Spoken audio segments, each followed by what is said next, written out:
Hello friend, SM education services के official YouTube channel पे आपका स्वागत है। मैं एसके सिंह एमबीबीएस काउंसलर आज बात करने वाला हूँ नीट यूजी 2020 का जो एमसीसी राउंड 1 की काउंसलिंग कंडक्ट करा रही है, इसमें टोटल कितने सीट है और राउंड 2 में जो काउंसलिंग कराई जाएगी उसमें कितने सीट ऐड होने की चांसेस बनती है। राउंड 1 में नीट यूजी 2019 में कितने सीट थे और राउंड 2 में कितने सीट ऐड होके सीट आई थी, ये सारे चीज़ों को मैं बात करूंगा एमबीबीएस और बीडीएस दोनों का।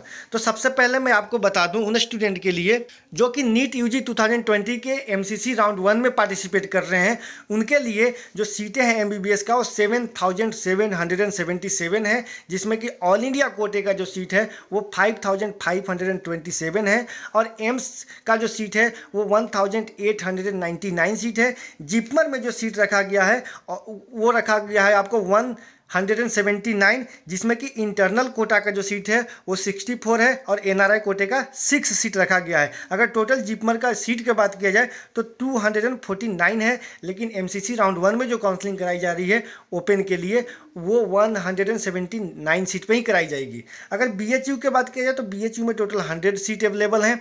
अगर एएमयू की बात किया जाए तो एएमयू में टोटल 72 सीटों पे ओपन गवर्नमेंट की काउंसलिंग कराई जाएगी। अगर बीएचयू की पूरी सीट की बात किया जाए तो 150 है, जिसमें कि 73 सीट है वो इंटरनल कोटा का है और 5 सीट है वो एनआरआई कोटे का है। अब हम बात करते हैं बीडीएस के लिए।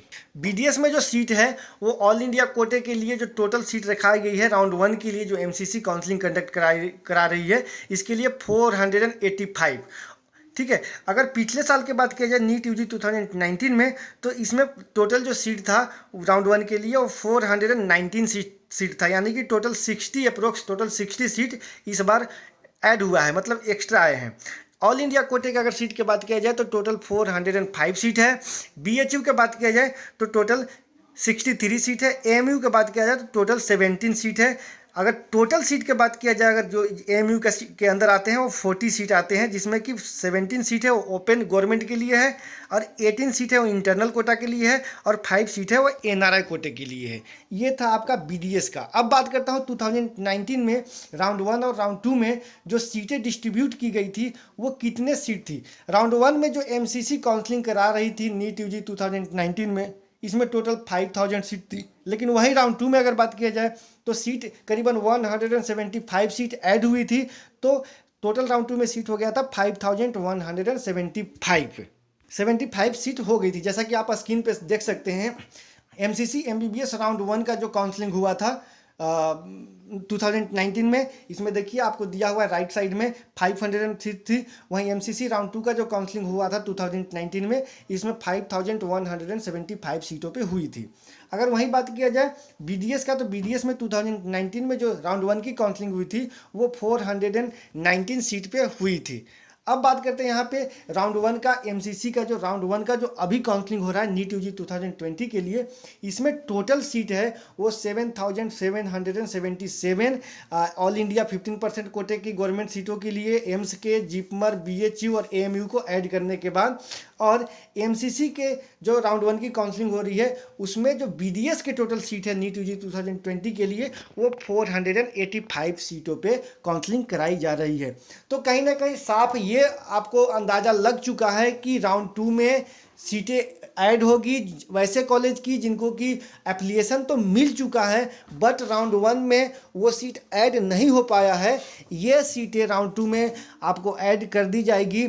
इसमें आपको बहुत ज़्यादा बेनिफिट होने वाला है स्टूडेंट को, ऑल इंडिया कोटे से भी, और जिस स्टेट में सीट ऐड हुई है, जिस स्टेट में कॉलेजेस को अप्रूवल मिली है, उन स्टेट के स्टूडेंट को काफ़ी ज़्यादा बेनिफिट मिलने की चांसेस बनती है। और भी बहुत सारे कॉलेजेस हैं जो कि अपना एप्लीकेशन लगा चुके हैं, अपना फॉर्म फॉरवर्ड कर चुके हैं अपने अप्रूवल के लिए या फिर सीट को इंक्रीज बढ़ाने को लेके। तो जैसे जैसे जिस कॉलेज का अप्रूवल आती है उस तरीके से आपको सीटें बढ़ती हैं। अगर ऑल इंडिया के राउंड 1 में सीट जो आई है, इसके अलावा राउंड 2 में जो भी सीटें आएगी वो तो आ ही जाएगी, लेकिन अगर स्टेट की बात किया जाए तो स्टेट में कभी भी सीट बढ़ सकती है। राउंड 1, राउंड 2, मॉपअप या स्टेट तक सीट बढ़ने की चांसेस होती है। जैसे एग्जांपल में आपको ले लिया जाए तो झारखंड में 3 नए कॉलेज आए थे स्ट्रे वैकेंसी राउंड में, और टोटल 300 सीट के साथ आए हैं, गवर्नमेंट कॉलेज थे।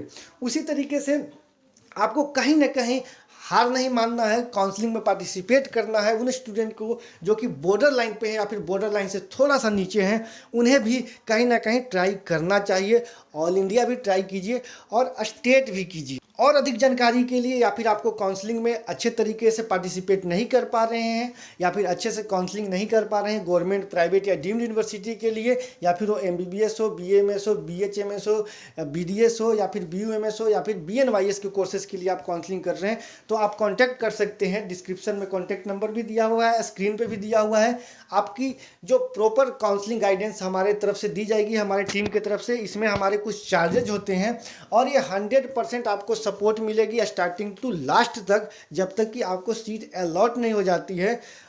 ऑल इंडिया कोटा हो या फिर स्टेट काउंसलिंग हो या गवर्नमेंट, प्राइवेट या डीम्ड यूनिवर्सिटी हो, आपको हर संभव हमारी टीम आपको 100% आपको गाइडेंस देगी। तो जी हाँ दोस्तों, आज के वीडियो में इतना ही। यदि वीडियो पसंद आए लाइक कीजिए, सब्सक्राइब कीजिए और शेयर जरूर करें। एक चीज़ और मैं बताना भूल गया, उस चीज़ को मैं ऐड कर देता हूँ। बहुत सारा स्टूडेंट का फ़ोन कॉल आ रहा है, बहुत सारे स्टूडेंट परेशान है कि सर रजिस्ट्रेशन नहीं हो पा रहा है, सर फ़ी पेमेंट नहीं हो पा रहा है, सर चॉइसेस में कुछ कॉलेज नहीं दिख रहे हैं। ठीक है, तो आपको ये सारे प्रॉब्लम आ रही है सर्वर लोड के कारण। यानी कि जो वेबसाइट है MCC के, उस पर रजिस्ट्रेशन अभी ज़्यादा मात्रा में स्टूडेंट कर रहे हैं, यानी कि जो संख्या है स्टूडेंट का वो ज़्यादा विजिट कर रहे हैं।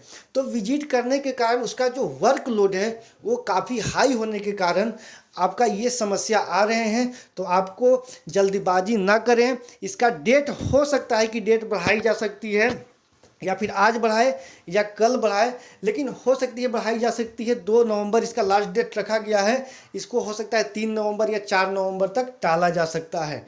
ठीक है दोस्तों, तो आप बिल्कुल अपने तरीके से काउंसलिंग कीजिए, चॉइसेस कीजिए, हड़बड़ाइए मत। एक दिन का चॉइसेस है, कोई ज़्यादा कॉलेज भी नहीं है ताकि आपको इतना टेंशन लेने की आवश्यकता हो। आप कभी भी चॉइसेस कर सकते हैं। अदरवाइज वैसे स्टूडेंट जो कि डीम्ड यूनिवर्सिटी के लिए 2 लाख रुपये का सिक्योरिटी अमाउंट पेमेंट करते हैं, उनकी ट्रांजेक्शन कहीं ना कहीं फंस जाती है और उन्हें दोबारा फिर से ट्रांजेक्शन करने पड़ जाता है। या फिर वो गवर्नमेंट के लिए कर रहे हों सिक्योरिटी अमाउंट का ट्रांसफ़र यानी पेमेंट, या फिर वो डीम्ड के लिए कर रहे हों, तो ये पैसा क्या होता है, आपको कभी कभी फंसने के चांसेस बन जाती है। तो आप इन सारी चीज़ों से बचने के लिए एक ऐसा टाइमिंग आप सर्च करें, ऐसा टाइमिंग में अपना रजिस्ट्रेशन या फिर चॉइसेस करें जिस समय वर्कलोड बहुत कम हो। तो जी हाँ दोस्तों, आज के वीडियो में इतना ही। Thank you so much.